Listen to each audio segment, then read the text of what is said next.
மாண்புமிகு தமிழ்நாடு முதலமைச்சர் அவர்கள் 176 கோடி ரூபாய் நிதியை தந்து அதற்கு அடிக்கல்லும் அவருடைய திருக்கரங்களால் நாட்டினார்கள். அது என்னுடைய 10 வருட கால சாதனை.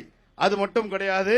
அருமை பெரியோர்களே, டைடல் பார்க் வேண்டும். ஒரு ஷிப்டிற்கு 600 பேர் வேலை செய்யக்கூடிய அளவிற்கு இன்றைக்கு 40 கோடி ரூபாய் அளவிற்கு என்னுடைய அணைக்கட்டு தொகுதியில டைடல் பார்க்கை கொண்டு வந்தவர் இந்த நந்தகுமார். மாண்புமிகு தமிழ்நாடு முதலமைச்சருடைய ஆட்சியில வேலூர் என்றால் வெயிலூர் என்று சொல்வார்கள்.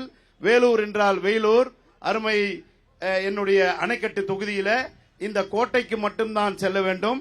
கோட்டையை தான் போய் ஏதாவது சுற்றுலான்னு பார்த்தா எங்கெல்லாம் சின்ன வயசுல கோட்டைக்கு கூட்டு போவாங்க. கோட்டை வெளி மைதானத்தில் அமர்ந்திருப்போம். இன்றைக்கு அதையும் நம்முடைய தொல்லியல் துறை மூடிவிட்டார்கள். வேலூர் அதிமுகவை சேர்ந்தவர்களாக யாரா இருந்தாலும் பொதுமக்களாக இருந்தால் அங்க போய் ஒரு நிமிஷம் உட்கார்ந்து நல்ல புல்தரை கிடையாது. அருமை பெரியோர்களே, இன்னும் 3 நாட்களில் சதுப்பேரி ஏரி சுமார் 20 கோடி ரூபாய் இருக்கிற ஒரு பொழுதுபோக்கு தளத்தை அங்கே உருவாக்கி இருக்கின்ற போட் செல்லலாம். சென்டர்ல ஒரு ஐலாண்டை வச்சிருக்கோம். அது திமுக, அதிமுக, நாம் தமிழர் கட்சி, டிவிக்கு எல்லாம் கிடையாது.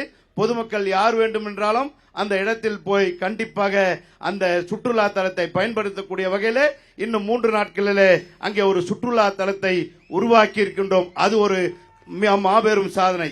அடுத்த சாதனை சொல்ல வேண்டும் என்று சொன்னால், எங்க ஊர்ல நான் சொல்லுவேன், அணைக்கட்டுல ஒடுகத்தூரில் ஒருவருக்கு இரவில 12 மணிக்கு ஒரு ஹார்ட் அட்டாக் வந்துருதுன்னு சொன்னா 20 நிமிடத்தில் அடுக்கம்பாறைக்கு கொண்டு வேண்டும் என்று சொல்வார்கள். 20 நிமிடத்தில் ஒடுகத்தூர்ல ஒருத்தருக்கு ஹார்ட் அட்டாக் வந்துட்டு வண்டியில கூட்டு வந்தாங்கன்னா அணைக்கட்டு தாண்டறதுக்குள்ள 20 நிமிடம் முடிந்துவிடும், அந்த உயிர் போய்விடும். ஆனால் அருமை பெரியோர்களே, இந்த 5 வருட கால ஆட்சியின் சாதனையில இன்னும் 2 நாட்களில 20 கோடி ரூபாய் அளவிற்கு 50 பெட்டட் ஹாஸ்பிட்டலை அணைக்கட்டில நான் கட்டி இருக்கின்றேன். 3 நாளில் திறக்க போனால் இது உயிர் காக்கும் ஒரு நிகழ்ச்சி. அடுத்து சாலைகள், பல சாலைகளை விரிவாக்கம் செய்திருக்கின்றோம். பல ஆண்டு காலம் இந்த பாலாற்றில தண்ணீர் வருவது கிடையாது. மேலரசம்பட்டிலிருந்து தண்ணீர் வரும். பொய்கையில ஒரு தடுப்பணை 20 கோடி ரூபாய் அளவில், இறையன்காடில ஒரு 50 கோடி ரூபாயில ஒரு தடுப்பணை, கோவிந்தம்பாடியில 10 கோடி ரூபாயில ஒரு தடுப்பணை.